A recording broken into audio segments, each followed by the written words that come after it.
The Fantastic Flying Books of Mr. Morris Lessmore. Written by William Joyce. Illustrated by William Joyce and Joe Bloom. Morris Lessmore loved words. He loved stories. He loved books. His life was a book of his own writing, one orderly page after another. He would open it every morning and write of his joys and sorrows, of all that he knew and everything that he hoped for. But every story has its upsets. One day the sky darkened.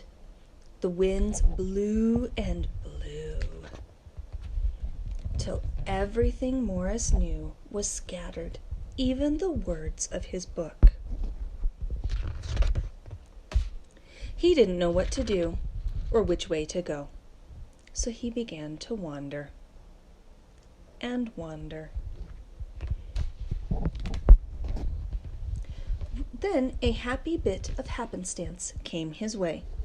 Rather than looking down, as had become his habit, Morris Lessmore looked up. Drifting through the sky above him, Morris saw a lovely lady. She was being pulled along by a festive squadron of flying books. Morris wondered if his book could fly, but it couldn't. It would only fall to the ground with a depressing thud. The flying lady knew Morris simply needed a good story, so she sent him her favorite. The book was an amiable fellow and urged Morris to follow him. The book led him to an extraordinary building where many books, apparently, nested. Morris slowly walked inside and discovered the most mysterious and inviting room he had ever seen.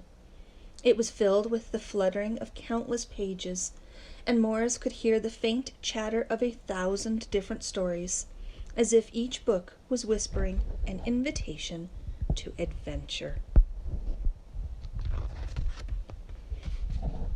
Then his new friend flew up to him and landed on his arm. It held itself open, as if hoping to be read. The room rustled to life, and so Morris's life among the books began.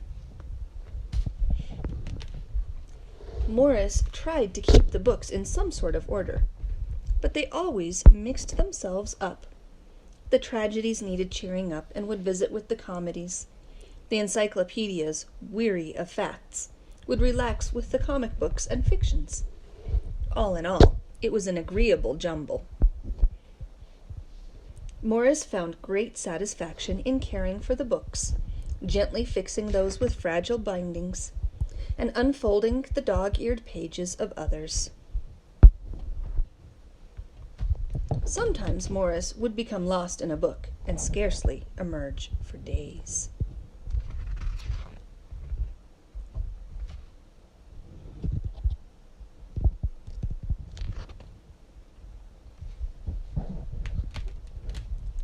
Morris liked to share the books with others. Sometimes it was a favorite that everyone loved. And other times he found a lonely little volume whose tale was seldom told. Everyone's story matters, said Morris, and all the books agreed. At night, after all the stories that needed telling had been told and everyone had settled down to their proper places on the shelves, the great big dictionary would get in the last word. Zzz. It was then that Morris Lessmore would once again write in his own book. He wrote of his joys and sorrows, of all that he knew and everything that he hoped for. The days passed. So did the months. And then years. And years. And Morris Lessmore became stooped and crinkly. But the books never changed. Their stories stayed the same. Now his old friends took care of him.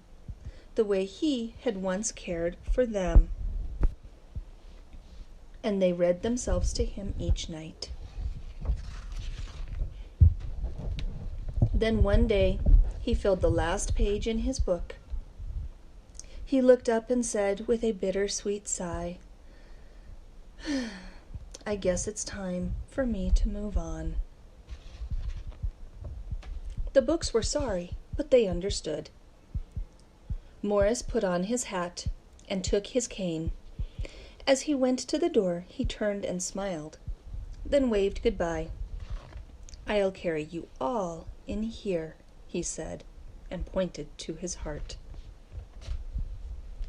The books waved their pages, and Morris Lessmore flew away.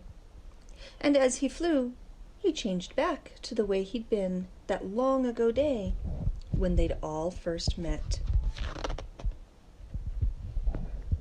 The books were quiet for a while.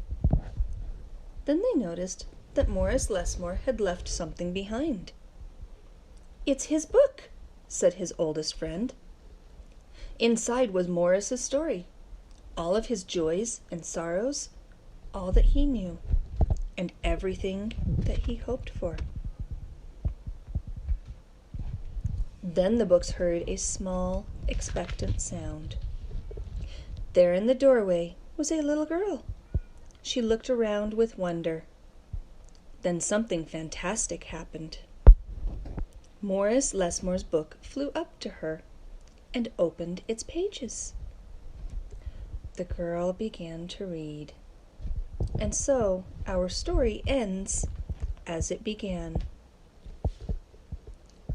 with the opening of a book.